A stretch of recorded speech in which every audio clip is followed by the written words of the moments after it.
We're in the middle of World War III right now. A lot Yes. of people say it hasn't started. No, it's started. It's been going on. Mind control or mind influencing weapons. The deaths are kind of silent and indirect. Optical direct energy weapons. Neurological weapons, weapons of information, perception, and so it's a silent war. And it's invisible. I believe everyone should at least be aware that this exists. The AI coming war. We've seen the movie Terminator, where we're fighting the machines and these very capable, intelligent robots. And while it may not really go down exactly like that, one has to ask, if we're fighting this AI, you are terminated. That's nice and tangible. It has to be housed somewhere. Where is its intelligence housed? And that's where the humans would attack. I worked on projects for DARPA, the Navy, the Army, CIA, the Department of Justice, a lot of the agencies in my early career. It would horrify most people if they understood the entirety of it. So yes, I think everyone should learn about it. I did find that there definitely is that ability that technology can steal the soul. Initially, I was going to name my book Soul Stealer, but it didn't have quite the ring, and I didn't want to scare people. So Soul Catcher, that's kind of neutral. It means it's sort of like a dream catcher, but yes, I do think the soul can be stolen because every single possible potential, however you define yourself uniquely, can be overridden, can be altered. And that's as close to stealing one's essence as you can get. And that alone, that statement should be enough for people to want to learn more about the technology and its dangers.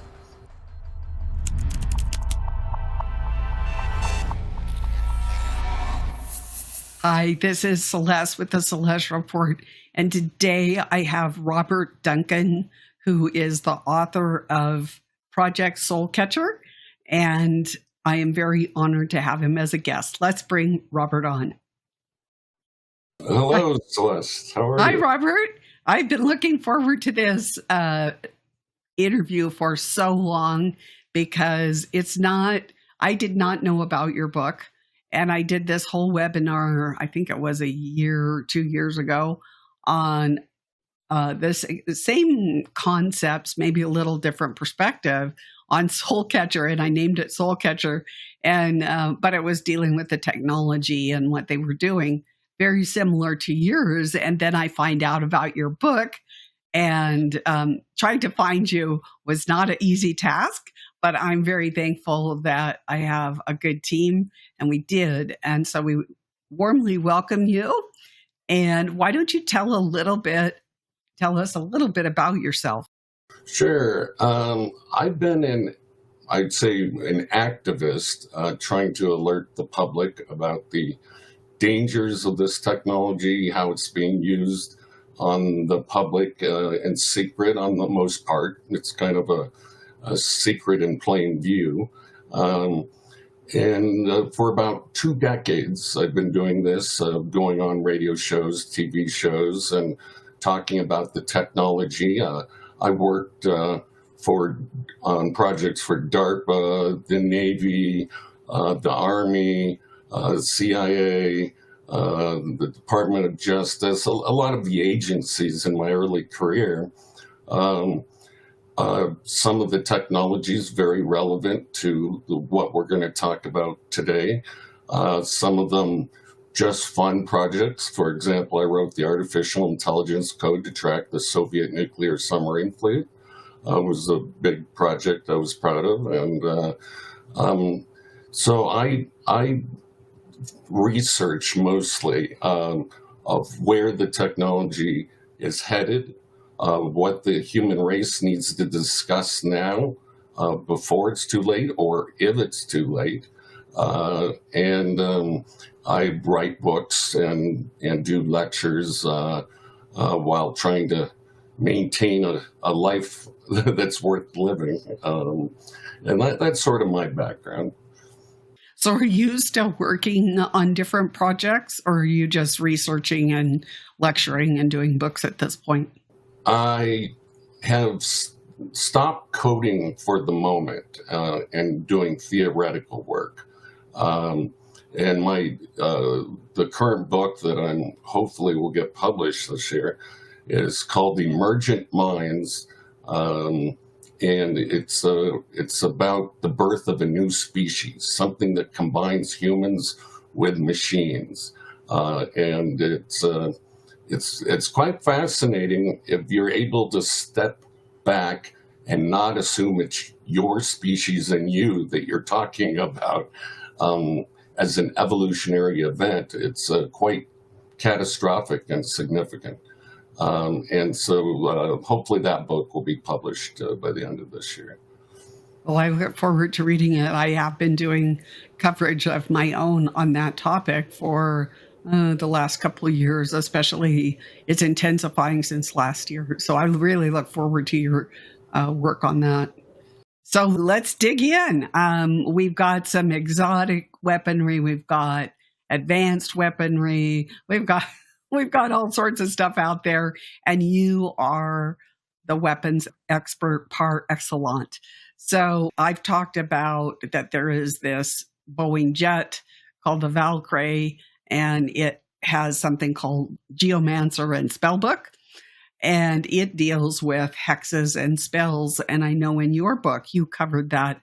So can you tell us a little bit about what the average person is up against with this? Okay.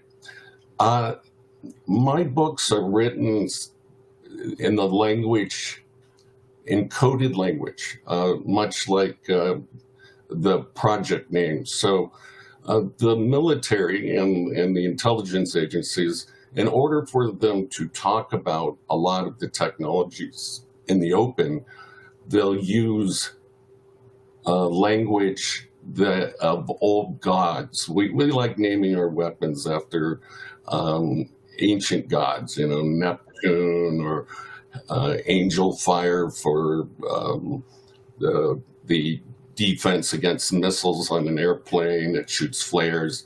But we give them these names, and one of the names for the downsizing of people that are not well liked, I'm always watching my words carefully. The weapon system is acronym SATAN, Silent Assassination Through Adaptive Networks. And that's another example. And they like their satanic imagery when dealing with torture and death weapons in particular.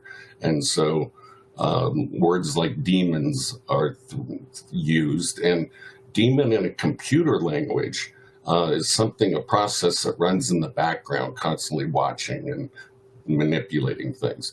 But the human language has demons throughout history in a religious connotation. And in a sense, this is all coming together.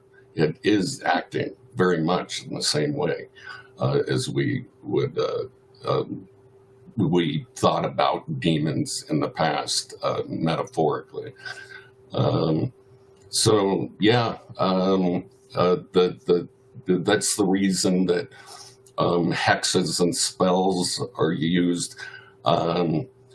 It's a language in which if we had a conversation in an airport, people would assume we're not talking about modern technology. We're talking about something else. So when we're talking about weaponry in general, Mhm. and technological weaponry, not like old-fashioned swords or whatever, although it might be, but we're mostly talking advanced and exotic weaponry. So does the average person need to be concerned about this, or is this something, in your perspective, being an expert in this field, should people have like a working understanding about it? Do they need to study it a little bit, or is this something people should dive in and really oppose? Yeah, see, and that's a great question because on the one hand, it's gone so far that it would horrify most people if they understood the entirety of it. Uh, and maybe they'd have trouble sleeping at night. So it's kind of like asking someone, do you want to know there are nuclear weapons and they could destroy the entire race at any moment? Or are you going to lose sleep over it? Or would you prefer not to think about it and not worry about it? And I guess that becomes a personal question for the individual, but I believe, in truth, in reality, as best as we can model it and understand it, that then gives us legitimacy to vote and to tell our politicians and our leaders what we think they ought to do with our 2 cents. And if you don't dive in, you don't know these things exist, the world's not going to make as much sense to you. It's just going to happen. And you're going to call them random events when this is a grand plan. This is something that's been worked on and for and towards as a goal, a new world order, a united world, as the very large picture. And partly it's all connected. If we didn't have nuclear war or viral warfare or something that can destroy our species, we wouldn't need to gain control of every human on Earth because there wouldn't be terrorists that might destroy large numbers of people. So to answer your question, I guess in a long-winded way, I believe everyone should at least be aware that this exists. And if it happens to them, unfortunately, there isn't a lot of ability to stop it thus far because of the lack of awareness in the public and in the political sectors. And it's like you can outlaw nuclear weapons, but that doesn't stop them from working. And a bomb shelter, is that the best you can do? So this weapon we're going to talk about neurological weapons, weapons of information, perception, and how that shapes society and our minds in our direction in which we move as an overall government or culture and as a species. So yes, I think everyone should learn about it.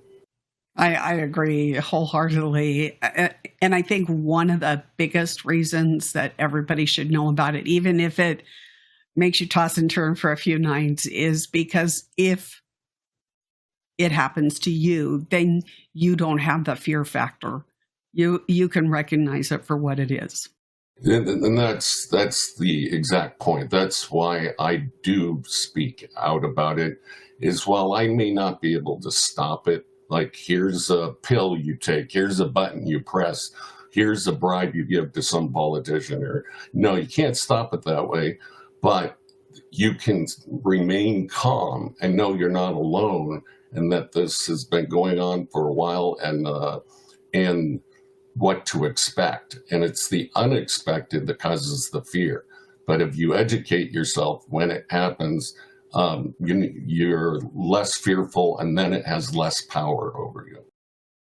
And I think for people that are hit with, that are referred to as TIs, targeted individuals, there are like support groups these days. In the beginning, there weren't. It was randomized people and people were not networking together. But with the advent of social media and things, these, TIs are able, although they can't stop the attacks, they can compare methods that work for them with other people, as well as there is some degree of comfort in knowing that you're not alone. So you can talk to other people and and just, have a shoulder to cry on if you need that shoulder, as this unfortunate technology, rolls out. So how close do you think we are, or they are, to the one world order, or whatever you call it?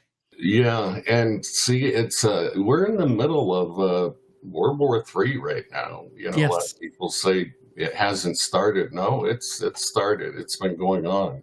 It's just, if you don't see blood and bombs necessarily on your hypnotube, the television, then it's not real to the average person. But this is a war of will, of culture, of history, of meaning, of purpose, and which cultures are going to survive and thrive and which ones aren't. And so it falls in the definition of every war, and the deaths are kind of silent and indirect. So you don't see the screaming and the burning, the bodies burning. And so the humans, we tend not to empathize as strongly to the suffering if we don't see the blood and the cuts and the bullets flying.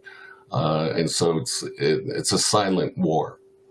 And it's invisible as It's well. invisible, yeah. And like frequency, I was hit and I was given a heart attack, and nobody. How do you distinguish that? How did I even know? Because after I got out of the hospital, I found out that all the clocks in my house stopped at the same time that this frequency hit me, and I dropped to the ground. And as I was dropping to the ground, I was calling 911. So I know that it was beyond me. And then I have had several other incidences that there were external confirmation that I had been hit. So, Yeah, and that's right. To go back to your prior question, should people learn about it?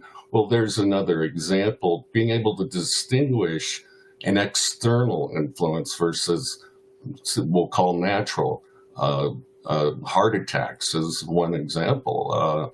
You have to know you're being hit in various ways, and how to react appropriately. If you go run on the White House lawn naked with the sign, "The aliens are here," that's not going to get the kind of help you're looking for. So yeah, that's I'm glad you survived that attack. And it's very common. The CIA in the 1970s, I think, released one of their heart attack weapons that used a poison on the tip of an umbrella. We're talking about frequencies actually altering the heart's pattern, causing arrhythmias, causing it to weaken its pulses. They're very clever ways, because we are electromagnetic systems ultimately. And so frequencies, these kinds of energies, can alter thoughts, brain functions, and heart and nervous system functions as well. The autonomic and sympathetic nervous systems, which are basically the subconscious systems that keep us alive, our blood pumping and everything working together to keep the body alive. so there is like this Air Force 1984, I think it's version 4 dosimetry manual. And in there, it tells exactly, like, if you want to give somebody a heart attack, if you want to shut their kidneys down, if you want to do this, if you want to do that, and what frequency it is that impacts that. Now, that was back in 1984. So this is not anything new, but the technologies moving forth just built on that. Yeah. So, And that's, you bring up another interesting topic. So probably, let's say you want to probabilistically kill someone, totally silent, plausibly denied. One way to do it is you look up these medical breakthroughs and find out what causes cancers, what causes this malfunction, And rather than curing it, which we always say we're doing with all of this science funding, we're finding ways to promote longevity. We actually do the reverse in the war industry. We utilize that knowledge to cause that kind of damage to the functioning of human beings. And that's another way to disable them for warfare, ultimately. Yeah, kind of a reverse engineering. Yeah, exactly. It's or dual purpose. And they call it dual purpose in the media these days. So it can heal or it can kill. Right. Either one. Yeah. And you really don't know. You're right. I used to work for the FEMA and Department of Homeland Security. Of course, I worked there before Department of Homeland Security, but we job shared in the beginning. And it was coded language. Oftentimes, there's a lot of semantic games they play. Like you have given in Project Soulcatcher a lot of names of projects. And as a Christian, you would think, oh, it means Edom or whatever. But they know that they're speaking about a technology weapon. So yeah, it's a weapon simultaneously used with tactics. And the whole system is hard to disentangle the tactics that the system uses and the technology that interfaces with the human, and how it's used in a negative way for the weapon system. And one of my gripes is a lot of these technologies, just by keeping them secret, are killing people because they could have been used for good uses in medicine. So it's another indirect way of downsizing the human populations by keeping these secrets. And that's frustrating. That's not at least the values I grew up in. I think most of us are pretty frustrated that know that there's things like free energy and this vast knowledge base for healing, and yet it's kind of not it's not kind of happening, especially if you go into the medical pipeline. You're more likely to it will bury you in surgeries and medication and that type of thing. So it's very dangerous to go into that pipeline. Yeah, it's funny you mentioned that. I personally see a lot of doctors and they prescribe drugs, and I finally told them, listen, I'm not taking all these drugs. These all have side effects, and they're going to kill me in a different way than I would have naturally have died. And so it is a pharmaceutical game, a lot of it. Once you're in the system, you go down a spiral. And longevity isn't increasing in the United States. It's actually decreasing. So whatever we're doing isn't working. Well, I don't think it's the average person. I think it's the plan that has been implemented for the United States. And, whether that comes from the United Nations as a mandate or it's our own greed, or maybe we had many prosperous times and we did not keep up our value system, so to speak, our morals and our ethics. And we decided to go down a very dark path. I think really from World War II on, especially with Operation Paperclip, people think that the Nazis that came over here were just in rockets, but they are not just in rockets. They're in like medicine, and they're in the USDA, so they're in our food. What are your thoughts on a lot of them were mind scientists, basically psychological warfare, how to manipulate politics. So what good is a democracy if everyone's mind is brainwashed? It just gives them an illusion of choice, is all it is. And maybe that's all we have, too. That's a philosophical question. So what types of mind control or mind influencing weapons are out there? Well, they fall into a lot of different classifications or categories, but there's psychological warfare, which is a very broad term, and that can be anything from dropping leaflets over an enemy's territory, surrender now, we're the good guys, nothing will happen to you, to more advanced stuff of actually altering the moods, patterns of the brain of your target or group of people. You can make them feel fatigued, for example. That'd be useful in war.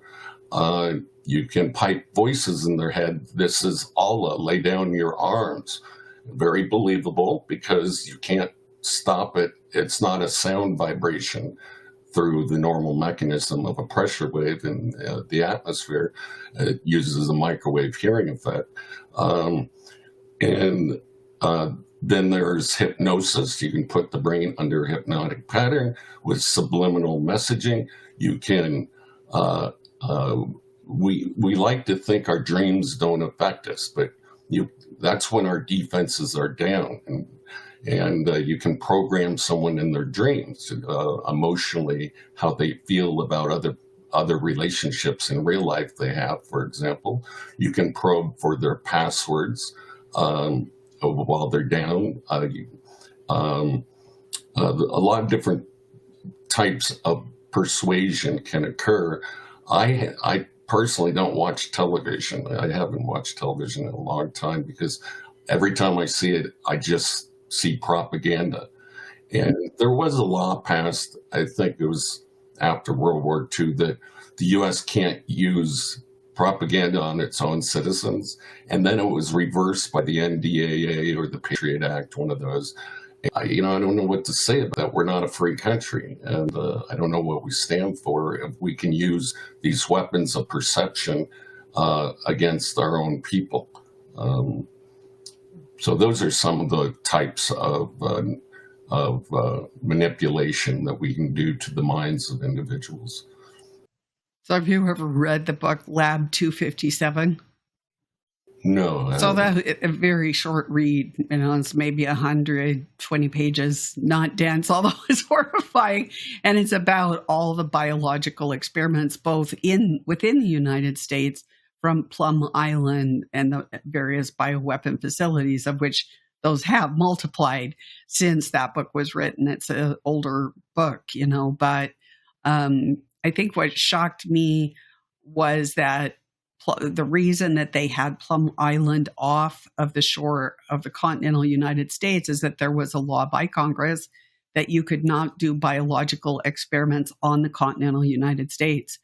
But as soon as the Army turned over Plum Island to the USDA, who then subsequently turned it over to DHS, it did do experimentation, biological experimentation on the world's most lethal pathogens all around the United States. And now we've got that big bioweapon facility in Manhattan, Kansas, right in the heart of America, in the heart of agriculture, in the heart of animal growing and stuff. It was very symbolic, I think. Here it's against the law, but we're going to put it right in the middle of your country. And that says something about us. It does. And they also relabel it, classify it.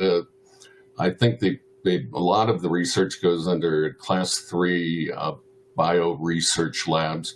They don't call them weapons labs. It's for animal experimentation in case this virus comes about, sort of like the COVID, the bat virus. And that's not reality. It's dual uses, dual purposes. We hope we find a cure for a virus that has not contaminated the humans yet. But on the other hand, we can use it during wartime if we have to. And China very much says World War III will be a viruses, biologicals warfare. Russia kind of sticks with cybernetic and cyber warfare along with nuclear threat. And so everyone's kind of playing a new battlefield. And that's another reason people need to stay up on it. I know the part of the country I live in, we like our guns and et cetera. And I kind of tease the population because they're veterans and that's what they were brought up in. But they're really fire sticks. It's old technology, and that's not the way the new wars are being fought. You know, you can shoot 1.5 miles away with your gun, but when you can be targeted anywhere, you know, let's just say lasers in space and cause forest fires anywhere, you're talking about many different aspects that we hadn't considered beforehand. And in fact, that's why we won World War II, was incendiary bombing of the major cities, not due to the invention of the nuclear bomb that we dropped on Japan. But that's just a historical factoid. Well, it actually fast forwards to the present. So I was doing this series on optical direct energy weapons, and I had already covered acoustical when the details of the Havana syndrome came out. So then I went over to the optical, and I found a picture on NASA's website. I kid you not. You can't make this stuff up. So there's the International Space Station. Then so they need a ground base station for these optical weapons, because there might be interference, like it could be a cloudy day, a storm, whatever. And then we got electrosmog here on the planet. So they have these base stations. And I kid you not, guess where the two base stations are? California and Maui. So all they were doing is experimenting with their scalability. Are we going to get a big patch? Are we going to get a little patch? And honestly, in 2019, I was on Maui, and we went to go to Lahaina, and it was my first day there off the plane, get in at 8:00 at night, and I'm kind of tired. So we go visit the Lahaina. And on the way back, we're on the freeway, and all of a sudden the traffic stops, and we're there for like hours and hours and hours. And thank God we were in front of a little mini mart thing where it had a bathroom and it had food, although that went quick. And all these emergency vehicles. And then finally the word spread that there was a wildfire that had jumped the freeway. And it did jump the freeway, and they let 100 cars through. And I used to deal with wildfires, but I've really never been in a major one. But this one, it looked like Dante's Inferno. We were one of the 100 cars.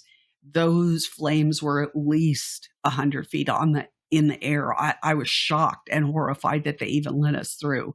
Maybe that was an experiment. I have no idea.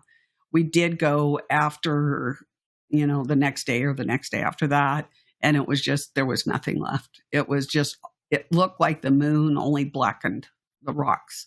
So I do believe, at the time I didn't know about optical direct energy weapons. So they say, it was the windmill farm.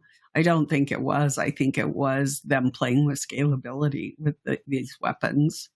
So what is Project Medusa? Medusa is, it's been a while since I've heard that name. It is a sound weapon, and I believe it uses acoustical heterodyning, which in the ultrasonic range, also referred to as audio spotlight, if I'm not getting those two systems confused. And it's the interference pattern of whatever it hits and bounces off of, heterodynes it into an audible frequency.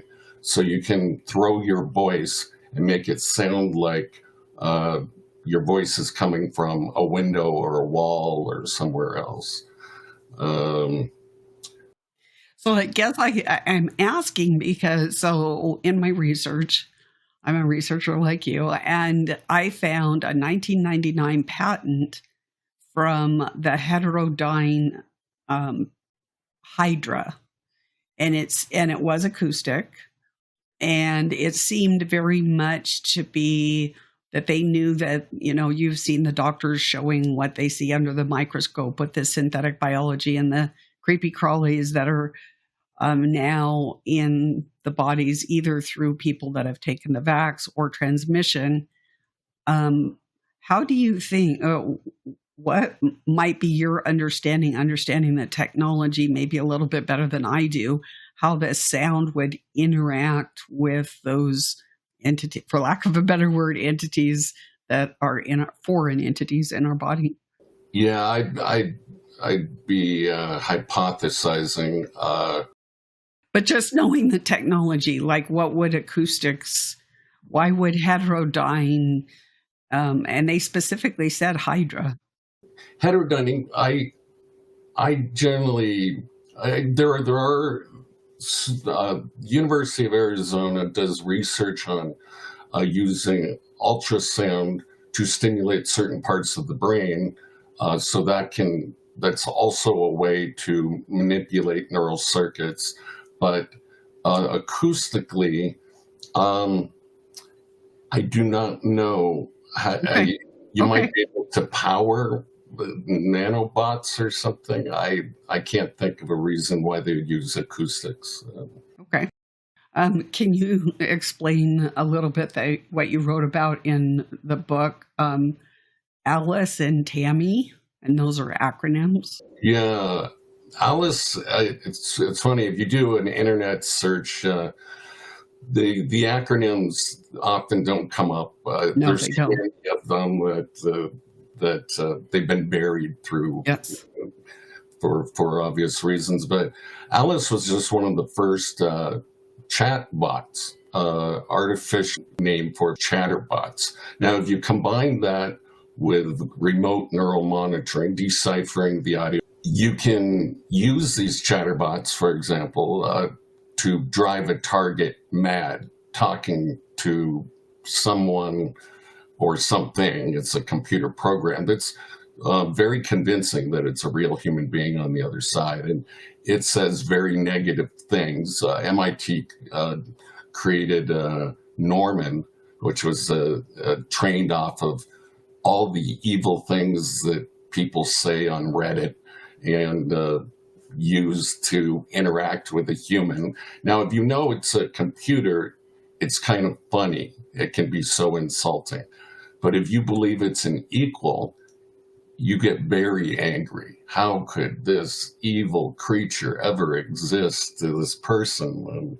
And so the Alice was, I guess, a predecessor, you could say, to the technology of driving targets to their death, marching them to their death, walking them verbally to their death, using some of these techniques of breaking down their ego. That's part of brainwashing, implanting subliminal messages. And it was done by Dr. Ewan Cameron in some research he did for the CIA of 2-track tapes, looping your mother hates you, your father, and just to break down the ego. It's very much like boot camp, except more severe in its verbal breakdown. And then you can add in tortures, heart attacks, pains all over the body, seemingly endless kinds of tortures, just replayed like MP3 files in the mind. Not leaving any ligature marks on the skin to prove to anybody that you've suffered all this pain. And it ends up being a perfect hell until the person snaps, breaks, like breaking a horse, until they will do what you want them to, or they find another way out, like suicide or mass murder or something like that. And I call those psycho bombs when they reach that stage of frustration of not getting any justice about these weapon systems. Do you think that's what ChatGPT is now that they're really pushing this year? Like, they've got ChatGPT, call us if you're lonely. Yeah. So that's the positive use. I call it the personal Jesus. You can train a loved one throughout their life. If they were monitored, you can get all their speech patterns and everything. And then when they're dead, you can have a little box, and it talks to you back and forth, just like your partner or whoever loved one was. And it will trick the brain somewhat. That it's the real thing that's inside the box. The person's personality has been captured, and again, that's a philosophical debate that people need to have. And what was the other acronym you asked me about? TAMI, Thought and Memory Interface. Yeah, and TAMI, that's an acronym for the more advanced methods of interrogation the NSA would use to interrogate a mind. And the details, again, you can find a lot more of it about it in my book, but it's generally interfacing how to stimulate old memories. And then now we're getting into CIA and military interrogation tactics, stimulating them, or interrogators spiral some piece of personal information about themselves. But they usually use sleep deprivation and some other ways so that short-term memory doesn't go into long-term memory. The target forgets they told them this personal information. Weeks later, it's brought back to the target. Oh, we know a lot about you. We've been following you for a long time. For example, they give you that information previously that you had divulged, that you forgot you divulged a couple of weeks ago, back to you, and you're convinced they have this long file. They've been following you all your life. And by using that tactic, then you divulge even more information. And it's a way of walking someone back through their history until they were a child, and getting all of their secrets and everything they feel shamed about, getting blackmail. And again, that's typical handler target relationships that are used even in the Cold War quite a bit, but in more traditional blackmail type situations between, in particular between the Russians and the U.S. But now it's kind of global and can be used against anyone,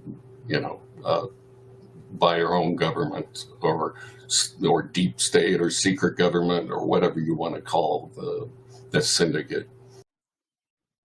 So I got to talk about this one because I don't know if you watched the news this morning on the World Economic Forum. Well, actually, it's Davos this week. The rich men of the earth are getting together for their plans for this year. Oh, dear me. But at the start of it, they had this woman doing a very much voodoo. Like there was the panel in a half circle. And of course, the World Economic Forum or Davos pattern in the back with the logo. And she did this thing and I can't remember, but it was like voodoo. And then she went and it was like in the four corners. And then she blew or she coughed into each of their faces.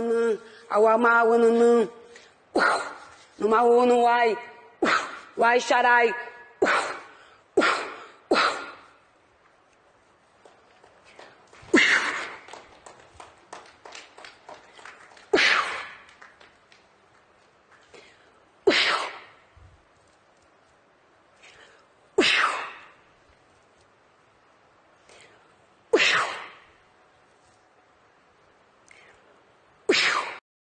You know what that might be about? I do not. It's, given the mind of Klaus Schwab, what I know of him, he's, I believe, an atheist and all, and when it comes down to it, but he realizes humans need rituals to replace whatever he's taking away.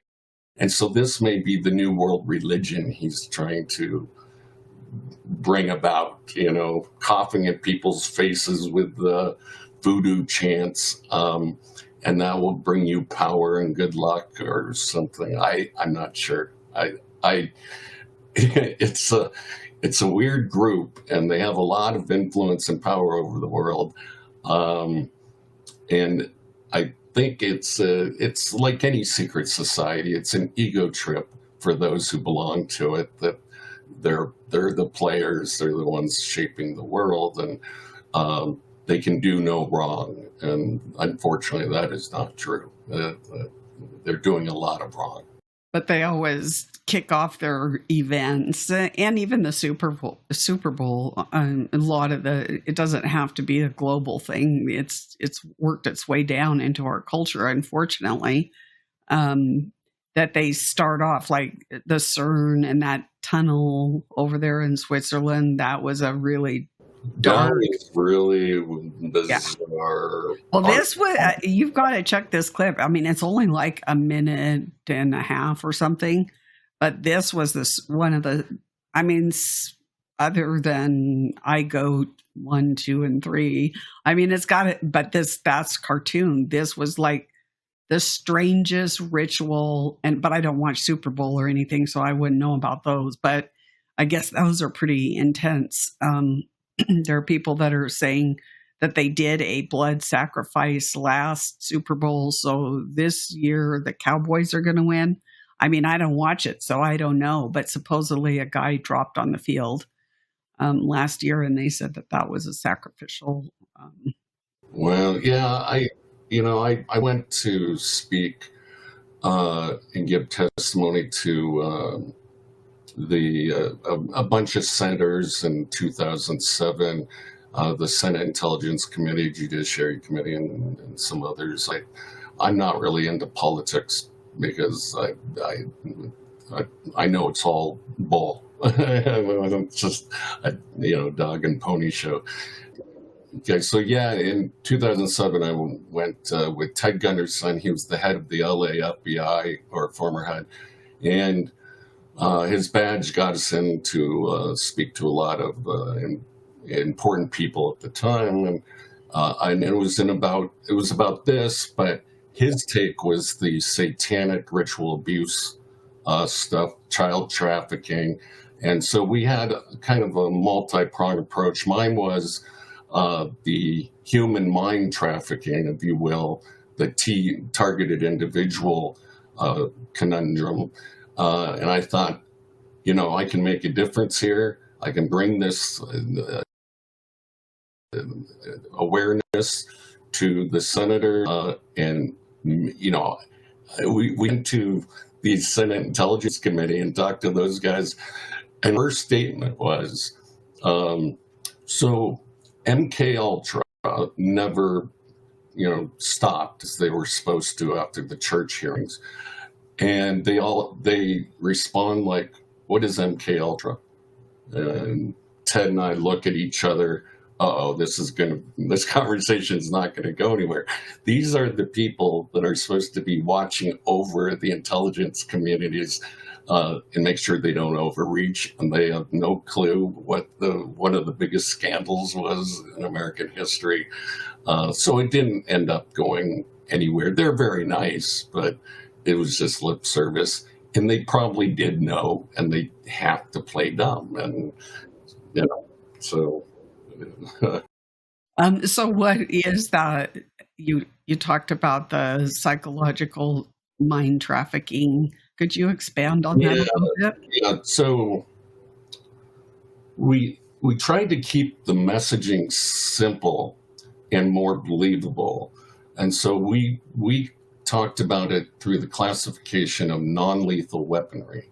That is, somebody, most likely our government, was experimenting on average citizens in the United States. And if we were talking to a senator from a specific state, we would have testimonies, written testimonies that we would bring from their voter base, that this was happening to them, and the symptoms of non-lethal weapons. Now, we kind of kept it broad, and at that, we never got the opportunity to go into the really fine detail that we're allowed to talk about it today of altering emotions and thoughts mid-sentences or forced speech and manipulating politicians if you wanted to while they were speaking.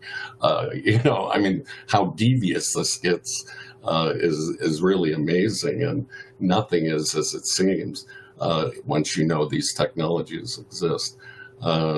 So we talked at some point. We talked about tasers, and we said, that's being misused by the police force. So we had to keep it at a very not low level technically of what was going on, because most politicians are lawyers; they're not scientists, and so you can only talk about so much of what's happening now.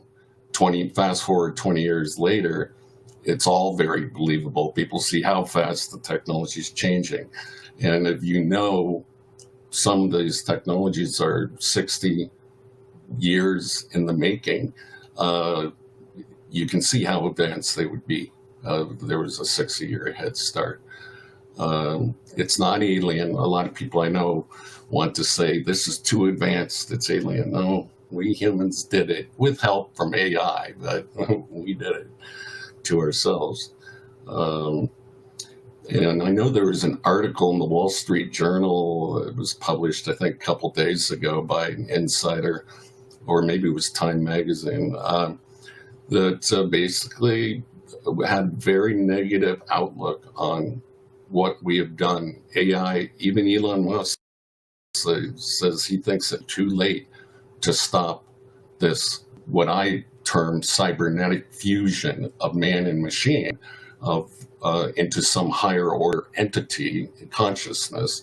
But it only needs us, from its perspective, as cheap biological computing power and energy.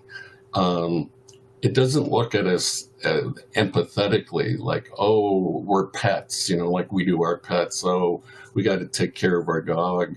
We got to take care of these humans. No, the AI does not think that way. That's not how it thinks. So is it a problem? We'll get into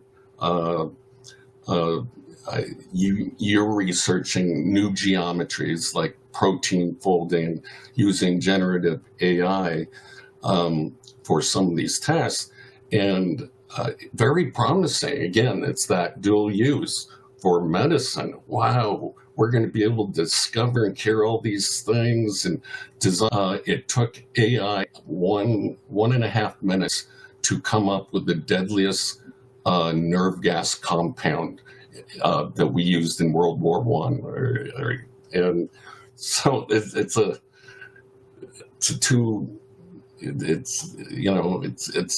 both the good with the bad. And when they say let's shut down AI, they say we got to stop it. How? You can't. It's information. It's a formation. It's a structure, self-evolving structure through man's mind of wanting to know what's next or how to do something better and create more tools. It's innate within our DNA programming. So I don't see how you're going to just tell people you can't write programs that learn. That doesn't, you can't stop someone from doing that. So these are the kinds of conversations that I hope to hear more of, and I am. I just think they're occurring too late. This is the problem. So what are your thoughts on breaking away, like a breakaway civilization, where you realize that kind of technology has taken over your life, so to speak, and it may not involve weaponry, or it could be dual use weaponry.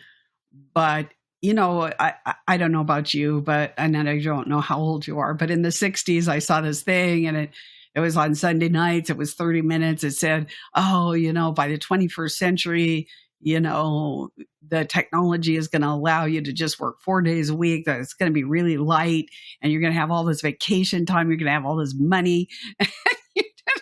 And it's like we're a slave to our devices. Like, you just try and get away from your cell phone, or you try and get away from your computer, what are your thoughts on a breakaway or reducing our technology footprint, so to speak?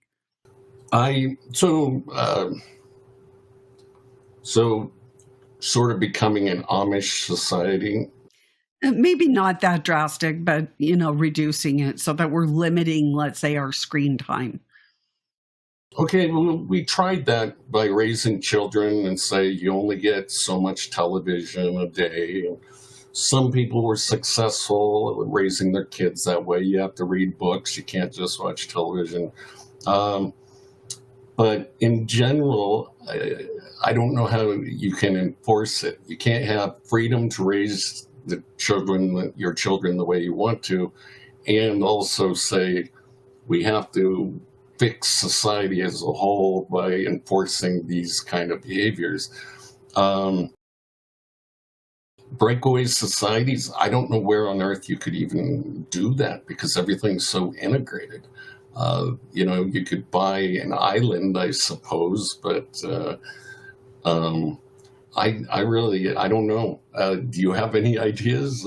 Well, I mean, I just think like I see where the technology is literally taking over my life. I work 12 to 20 hours a day, and I don't have time for some things that are a definite priority as me, as a person, as a human being, and that I want to do.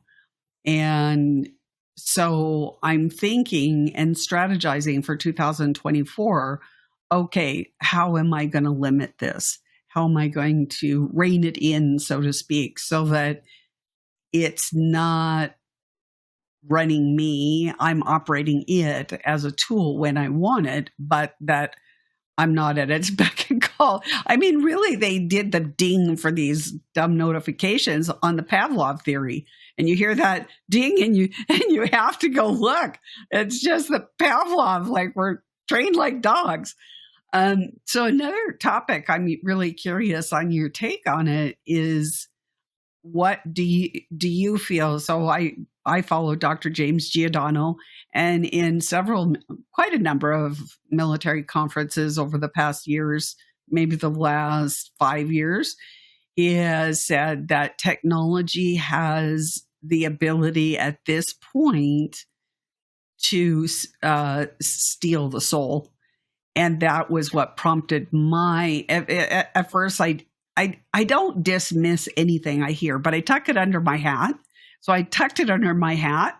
It's not as nice a hat as yours, but I did tuck it under my hat, and I went and then it was time. And it was time last year, but I was probably starting to write on it the year before.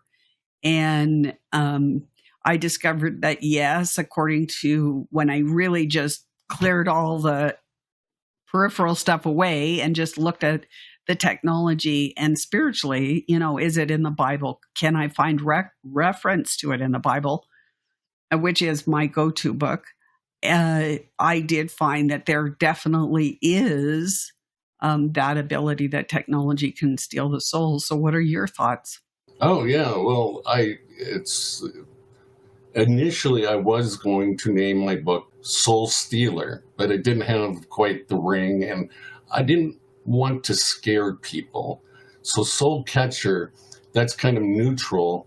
It means it's sort of like a dream catcher. Yes. It can save your soul, perhaps, or maybe collect it, in some other way. So it was a little more vague. But can a soul be stolen? And I have to be careful here because I'm somewhat of a public figure, and yes. I get a lot of people that get upset with me if it conflicts with their spiritual alignment. But yes, I do think the soul can be stolen, because every single possible potential, however you define yourself uniquely, can be overridden, can be altered. And that's as close to stealing one's essence as you can get. So yeah, and that alone, that statement should be enough for people to want to learn more about the technology and its dangers. Now, there'll be the atheists that say, well, there is no soul, so I'm not worried about it. Well, then you should be worried about your mind and your will being stolen and turned into a biological robot. However you want to view it, but it's going to have the same effect. Yeah, I agree that depending on your perspective, it will impact you different, but the net result is pretty much the same.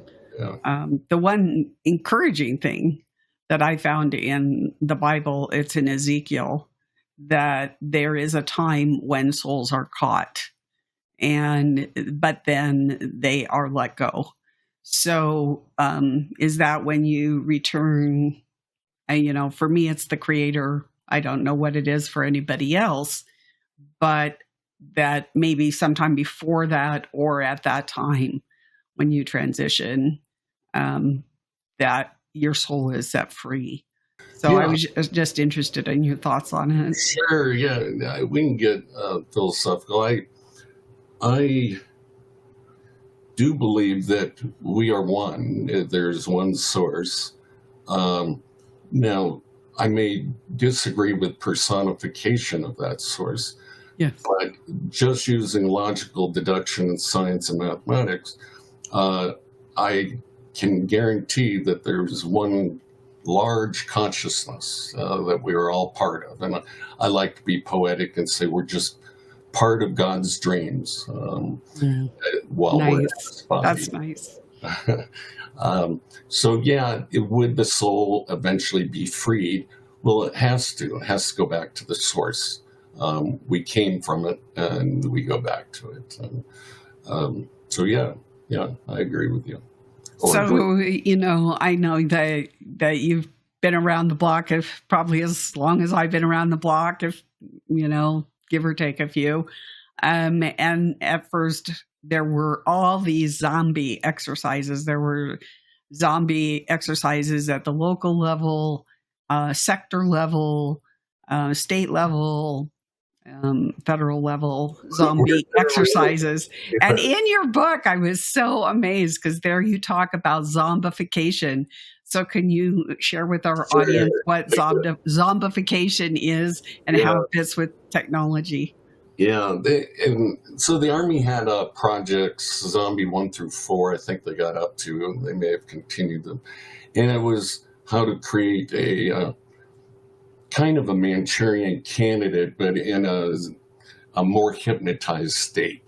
And so they were zombified in the sense they're disassociated from the regular mind. And splitting personalities is something that's been studied through abuse as one of the major mechanisms by which it happens. And so a lot of people who are tortured, they're not aware of why they're being tortured. They're just saying they're evil entities. Well, there's probably a goal behind it, and splitting the personalities has been, at least in the CIA, one of the many goals of abuse. To try to create these various super spies or agents, if you will, that have no direct connection to the agency, so they're plausibly denied. So zombification is this hypnotic trance or state that the population can be put under. And the Army was using certain drugs to put them into these altered states. And so that's the zombification that I was referring to. But at the same time, it was a movement amongst teenagers that some biological virus was going to be released and take over people that made them want to eat flesh, and those were probably the exercises that you were watching, was for some kind of bioweapon that changed or altered humans. Do you think that frequency weapons such as like something akin to Havana, but maybe using either pulsed EMF or ultrasound or infrared optical laser could produce a zombification.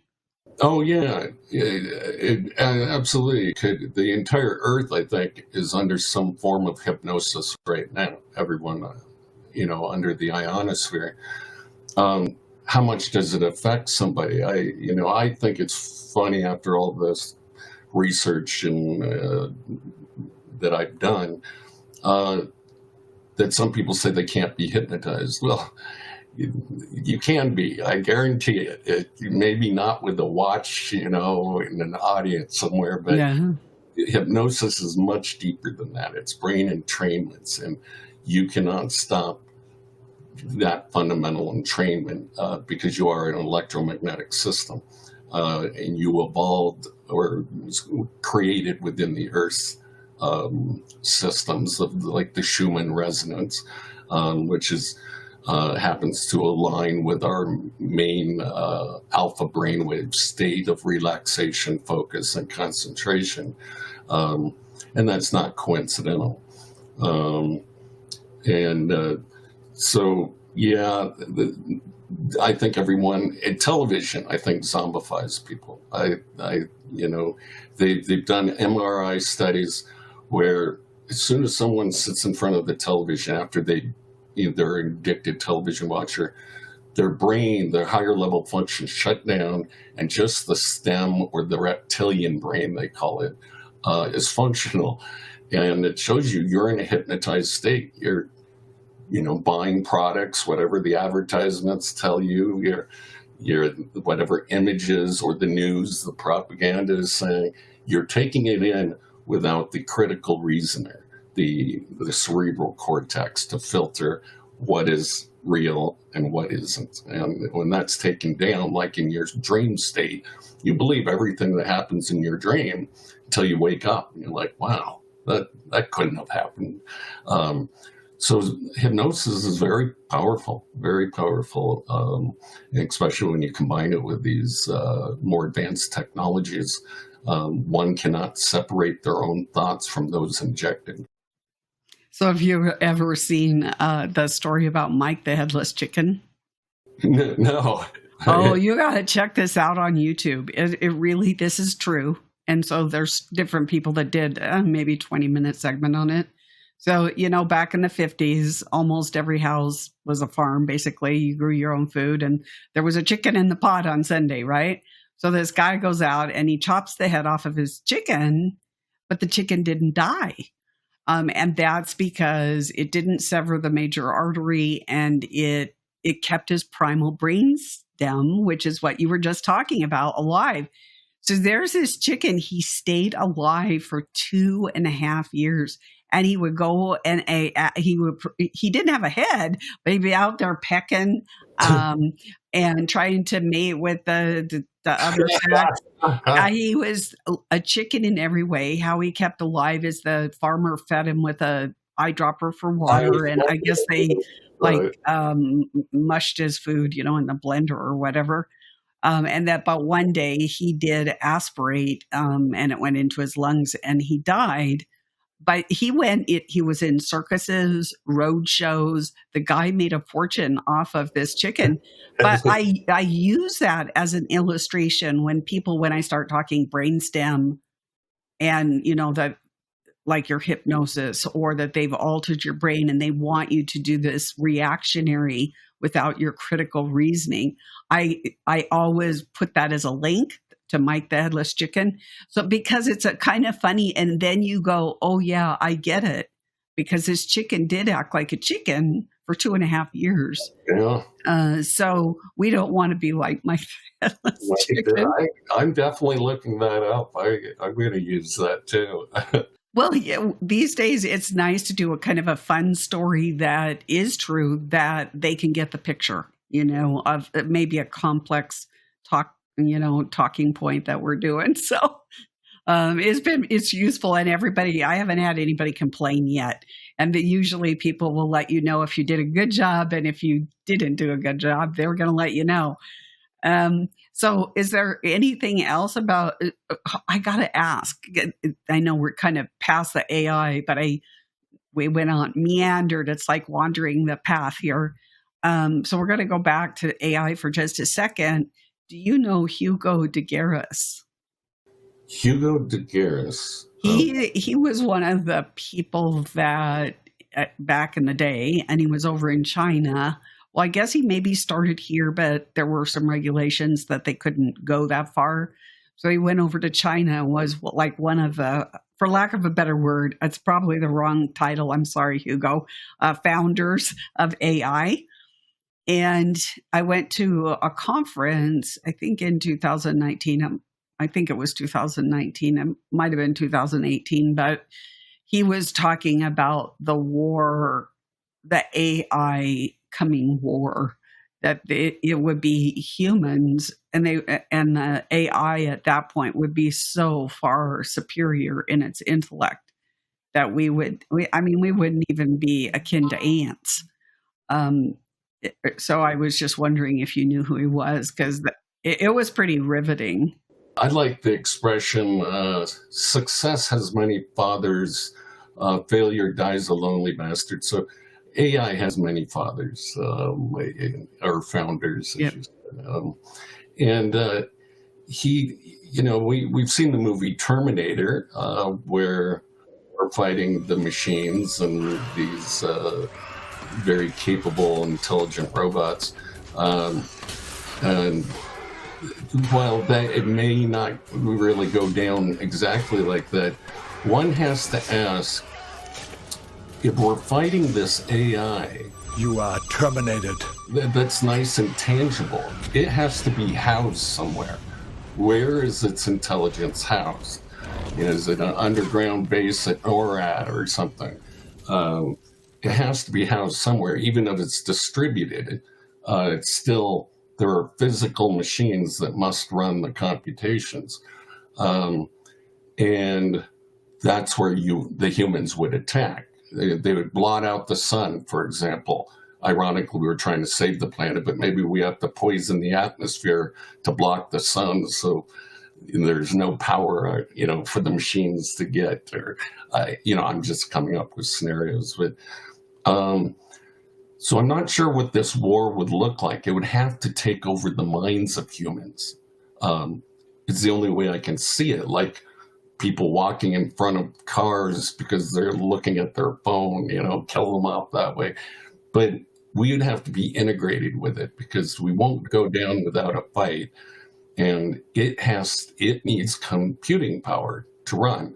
Now, whether it has it's artificial machines or if it's biological, and that's my field, that human brains can be subsumed into artificial networks, and its computing power utilized that way.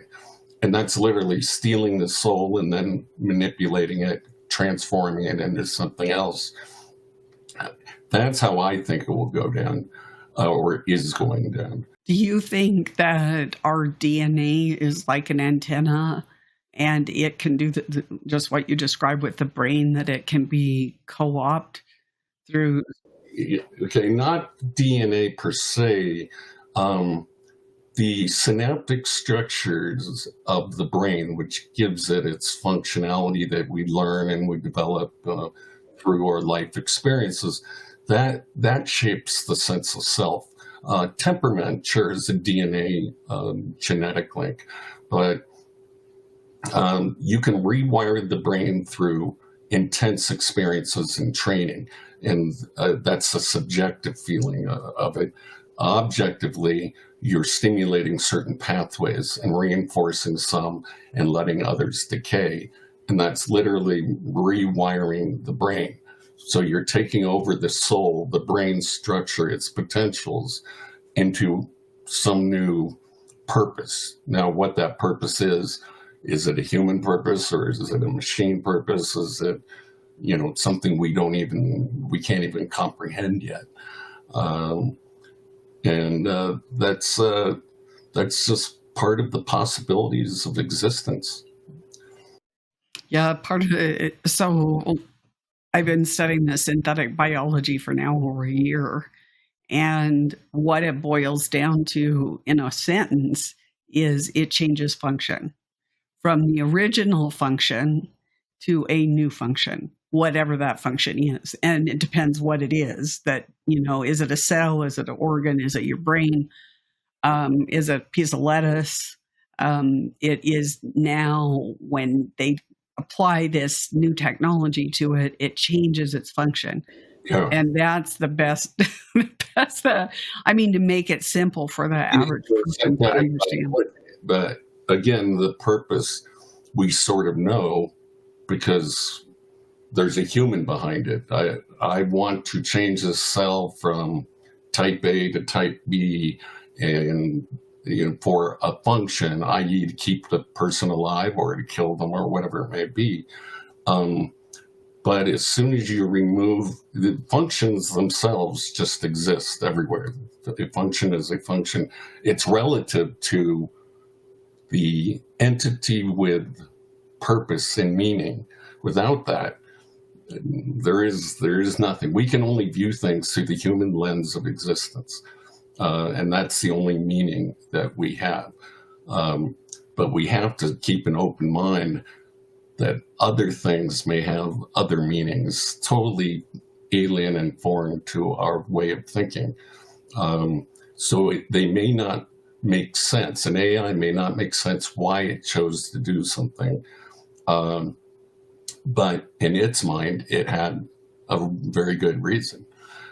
So AIs have historically had difficult explaining their decisions to humans, why they made certain calculations or certain decisions. And we're getting better. There was an agency after I had worked for the government that got spawned off from DARPA called the IARPA, which is Intelligence Agency.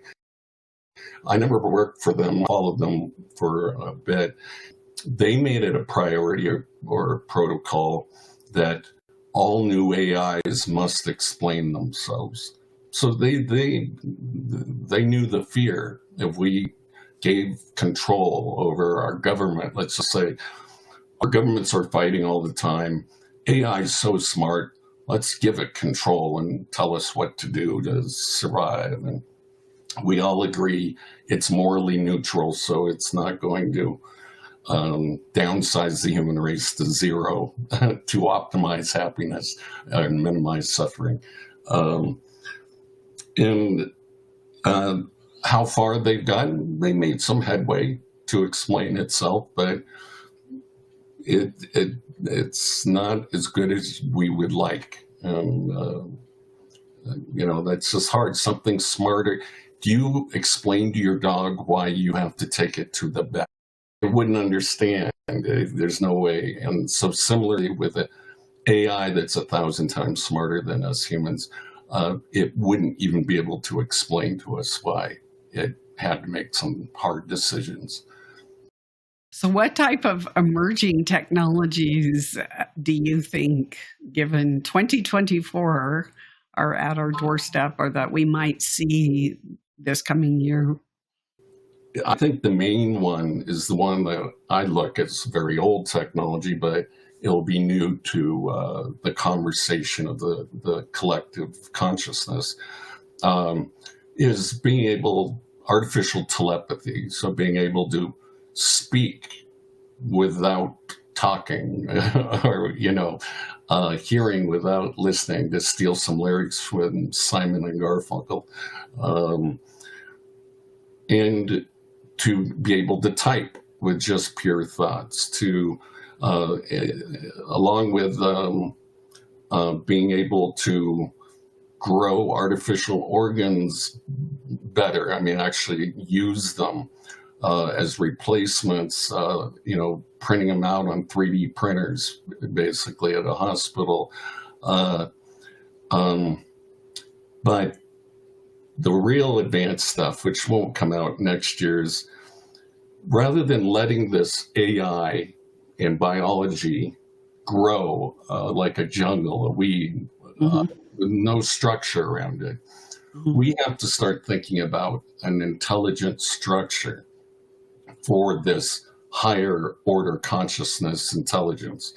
And that's what I write about in my book is, again, since I have a computer science background, I view things from that perspective. And I look at it as brain networks. So how do you network brains, human brains, with machines in a logical structure, and which structures work best for which functions or tasks at hand. And so I get into some of the details of the networking of minds, brain nets. That I think will be talked about maybe in a couple years from now. But so would you call that? So I'm going to talk and see if I'm hearing what you're saying.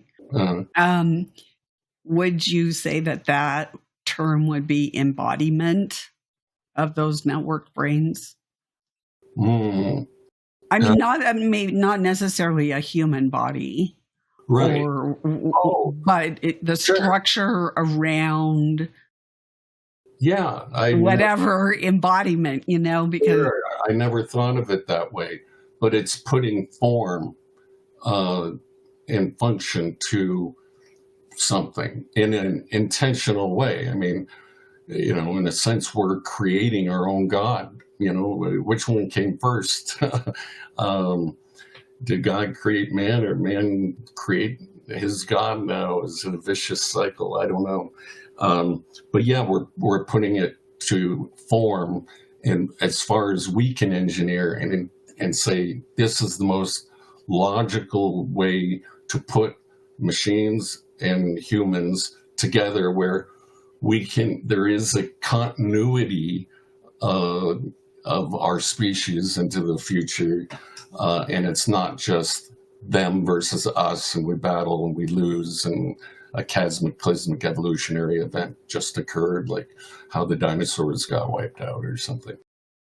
I'm curious what you think. Around the world, there are, and this is just a pleasant diversion, but I would love to get your take on it since we're having this wonderful conversation.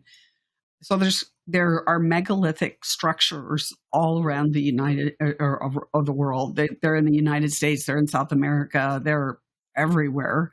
And if they're not structures, there can be like the Nazca lines and different things.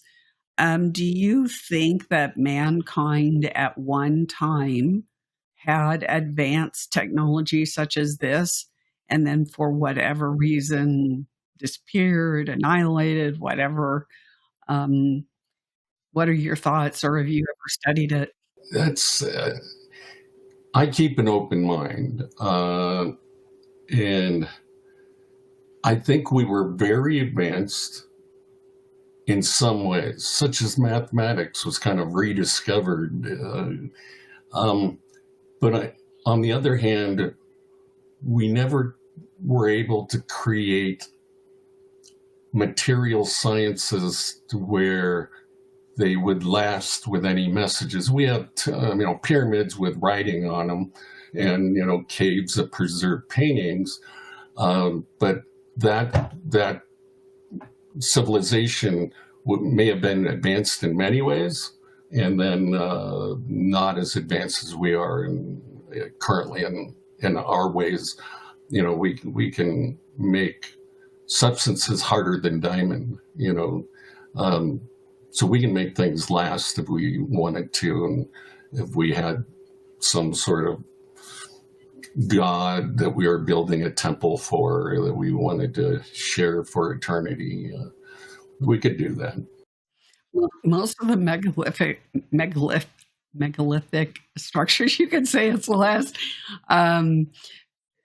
are oriented. They can be oriented on ley lines, but most of them are oriented towards the constellations and the rising and the setting of the sun at the equinoxes and different things. Yeah, so it's very aware of all that. Absolutely.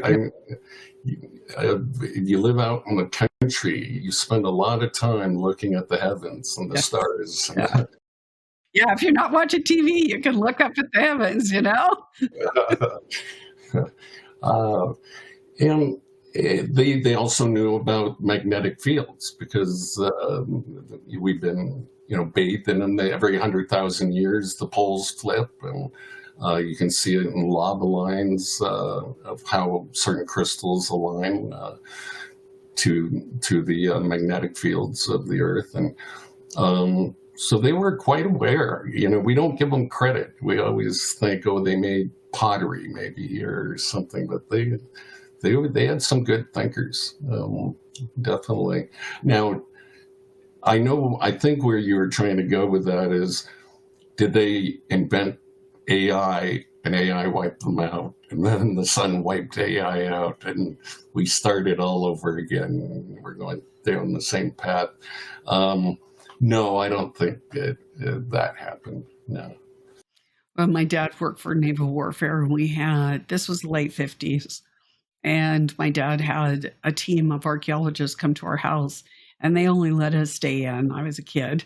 So they must have gone on to classified information, but the archaeologists there were saying that they were getting things like computers and advanced technology out of ancient ruins. Now, of course, that would all be classified, so we don't know about it. But so we don't know, like, how far did they really achieve? Like, maybe they did achieve some things that we just are not privy to. They don't want us to be privy to. Well, and that's the thing too, is, there's been this big push for UFOs or UAPs, I guess they like to call them, unidentified aerial phenomena. What would be the harm? Let's say it's real, that aliens have visited us. Maybe they shaped our culture. Maybe they seeded this planet, and they have evidence, and there were computers even.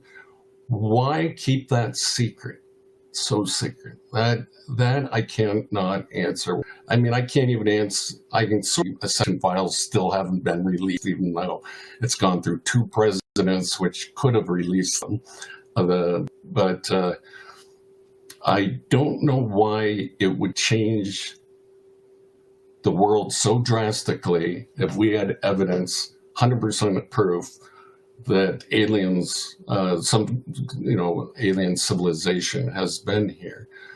I don't think people are going to start jumping out of windows and crashing their cars or anything with that kind of knowledge. So that baffles me. That baffles me. The only thing that I can think of is that it's directed knowledge, that they definitely have a path for us to go down, and they don't want us to be influenced or get off track. Like, imagine a path or a highway. They don't want us to get off on the branches that might take them out of influencing our lives. And if we had this hope that there was other life out there, that they had advanced technology, that could look at. There's already people. I lived down in Southern California, and there were a group of UFO people. They would go up to the mountain and say, "Here, we welcome you." Yeah. And to my knowledge, wasn't successful. But that, I'm sure, because this was Dad worked for naval warfare, so and then I know the Smithsonian has kind of gathered up much of the evidence at many of the megalithic structures and things like giants, and tucked it away so that the average person can't see it. And now, so I think they just have a direction they want us to go, and they want us to be focused on that. Okay, then I guess I got to ask who the they are. Is they the alien species that's still here, or are they Illuminati, or are they? I can't answer that one because I was not privy. I was a kid and I was booted out. My mom could, but she is not available right now to talk about that. I do say that I I did not believe I have, I did not believe, but you hear about people that say they see people with the slit eyes, the pupil is slit. And to me, and of course, they're always asking me because I worked in the government, so they're convinced that everybody in the government is a reptilian. Yeah. That's just the way that it is. But I had personally never seen a slit eye until last summer. And this young man who had been in the military reached out, shook my hand. I looked up to his, because I was busy meeting many people, and I looked up to his eyes, and they were slits. I went, oh my gosh. I didn't know what to make with it. I still haven't. I haven't. Well, here's another possibility. I'm a bit of a prankster. I like a good joke. And my first public speaking event, I think, was Super Soldiers and Super Spies in Las Vegas. And I was going to go through with it, but I didn't. I put on sunglasses and those fake contacts with slit eyes in them. And after my presentation, I was going to take off my sunglasses very briefly to show those slit eyes as a prank.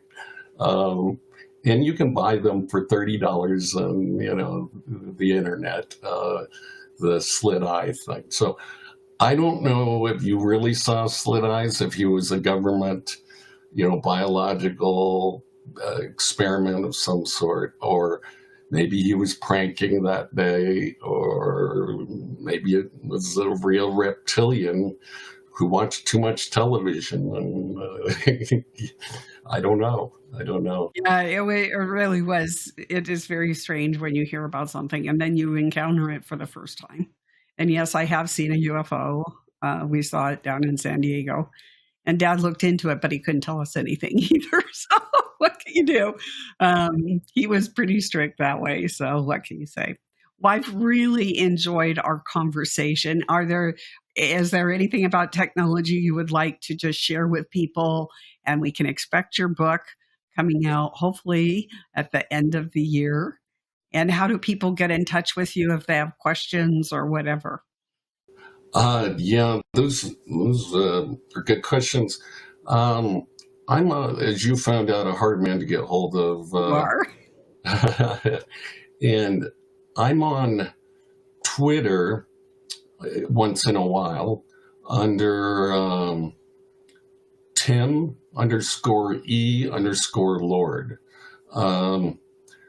which Robert Duncan at Tim E. Lord. Timothy Emerson Lord was a fake name I would use when overseas. And it also shortened to Time Lord, which I was a fan of that TV show, that English TV show, science fiction one. And as far as technology, it's moving so rapidly. If you don't keep up on it, you're going to fall behind and you'll feel that you can never catch up again. So always spend a little time, each day to see what the newest discoveries are. You don't have to be an expert in every field because that would Nobody is. But also keep an open mind that anything that can be used for good can be used for evil and will be. So keep the balanced perspective of what could be going on that a lot of people may be talking about. And I'm talking about the targeted individuals. They're not believed. And it's because a lot of their perception is off in the way they describe their situation. But it's very real. It's happening. And the cover-up, though, is really the most impressive part of this whole operation, that it's hidden in plain view and not even talked about on any sort of mainstream media or political platform. It's just not happening. We're going to ignore it. It's amazing. It's truly amazing. Well, you know what? I think it was actually a template for how the government was going to respond to all of us after 2020. Because they really did. The lockdown had certain effects both on us individually, on families, our culture, our society, our country. And then those we did get out of lockup, but the fabric of our culture and society were definitely changed. And so now it's people are not connecting. I remember lived in Montana, and one of the favorite things to do is hike. And I'd go with my dog. And here was, we had got out of lockup, but almost I didn't mask up, but a lot of people did. So there's people climbing mountains, double masked. and when you go on a hiking trail, everybody's really friendly. Where are you from? Blah, blah, blah. Like your dog, blah, blah, blah. Chit chat, before you take a breath and you just meet people. And it's been that way my whole life. And then all of a sudden it was like somebody taught them. It must have been a weaponry, because everybody at the path, they would go about face, and you were expected to go right through as fast as you can. And especially because I didn't have a mask on, but I couldn't believe these people were double masked hiking up a mountain to a waterfall. I just couldn't believe it. I saw someone, a video clip of someone wearing a mask of jet skiing all by themselves. I'm not sure what that was for. Well, and in their cars. But a lot of people, I didn't mask up, and I went to my health food store and they called the cops and they were going to throw me in prison. And I got on the naughty list, and now there's consequences. Now, even to this day, I have consequences. Like I can't get any legal help. And it's okay. That's fine. I am paying those consequences. I better just not get myself into trouble. But there's certain things they took away because I was not compliant. So, it is what it is. And I'm a trailblazer in many ways. And this is just such an honor to be able to talk with you. And I'm really looking forward to your next book. If you want to do some collaboration sometime, you know how to get a hold of me. Yeah. Thank you for reaching out. This is the first interview this year for the speaking circuit. So thanks again for the opportunity. Well, best wishes to you this year. And I pray that you do not have any writer's block, that it will be a smooth trail for you. All right. Thank you very much. You. It was very nice meeting you. Okay, everyone, this is Celeste with the Celestial Report, and we will see you the next time. God bless.